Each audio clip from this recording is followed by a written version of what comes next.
nama saya Elsa Fardila, mahasiswa program studi manajemen, kelas manajemen pemasaran 18A. Saya akan mempresentasikan hasil analisis perilaku konsumen dengan judul Analisis Perilaku Konsumen pada Pembelajaran Daring terhadap Minat Belajar Mahasiswa di Masa Pandemi COVID-19. Diajukan untuk memenuhi tugas mata kuliah Perilaku Konsumen dan Strategi Pemasaran dengan dosen pengampu Ibu Laras Ratu Halida, SST, MM. Diawali dengan latar belakang. Sejak pandemi COVID-19 masuk ke Indonesia dengan temuan kasus positif pertama pada bulan Maret 2020, bahwa sejumlah kebijakan terkait dengan penanganan dan pencegahan wabah mematikan ini diterapkan pemerintah Indonesia, mulai dari penerapan social distancing, pembatasan selektif, hingga penerapan kebijakan pembatasan sosial berskala besar atau PSBB. Melalui surat edaran Kemendikbud RI nomor 4 tahun 2020 tentang pencegahan COVID-19 pada Satuan Pendidikan dan Kebudayaan. Dalam surat edaran tersebut berisi tentang pelaksanaan pembelajaran jarak jauh sesuai dengan kondisi perguruan tinggi masing-masing. Direktorat Jenderal Pendidikan Tinggi atau Ditjen Dikti menghimbau agar perguruan tinggi dengan otonomi yang dimilikinya dapat memberikan fleksibilitas dalam pelaksanaan pembelajaran jarak jauh di masa pandemi darurat COVID-19. Persepsi mahasiswa terhadap minat belajar daring.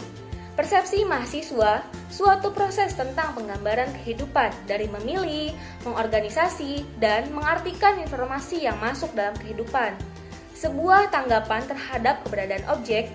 Menurut Siddhartha dan Sid pada tahun 2014 bahwa sikap penggunaan internet berkaitan dengan TAM, Teknologi Acceptance Model, yang mampu mengukur penggunaan sistem informasi. TAM menjelaskan secara bersimoni atas faktor penemu adopsi dari perilaku penggunaan teknologi informasi terhadap penerimaan penggunaan suatu teknologi informasi. Pengaruh sikap penggunaan internet terhadap minat belajar mahasiswa terbukti berpengaruh signifikan dengan didukung arah pengaruh yang positif. Penggunaan e-learning dalam proses pembelajaran daring. Penekanan penyebaran COVID-19 ini di lingkungan kampus, maka pengajar dalam hal ini harus mampu mengantisipasi keadaan pembelajaran ke depan. Apabila kemungkinan buruk terjadi bahwa semua aktivitas hanya boleh dari rumah saja, berarti penggunaan e-learning dalam pembelajaran online akan berlangsung lebih lama lagi dan utuh tanpa bantuan pembelajaran tatap muka secara real dengan pengajar di dalam kelas. E-learning menggantikan kehadiran pengajar secara real di kelas. Pandemi COVID-19 ini mengajarkan banyak hal terkait kehidupan di sekeliling kita. Pengalaman mahasiswa terhadap minat belajar daring. Pengalaman mahasiswa terhadap minat belajar daring, mahasiswa terbukti berpengaruh signifikan dengan didukung yang positif, sehingga dapat dimaknai bahwa semakin baik atau tinggi penggunaan internet mahasiswa pada saat perkuliahan daring, maka akan mampu meningkatkan minat belajar mahasiswa selama perkuliahan daring. Pembelajaran jarak jauh atau PJJ adalah suatu pendekatan pembelajaran pada pelaksanaannya, tidak bertatap muka langsung di kelas, namun melalui teknologi informasi dengan menggunakan fasilitas internet. Online e-learning sampai saat ini masih dianggap sebagai terobosan atau paradigma baru. Kondisi finansial mahasiswa terhadap minat belajar daring.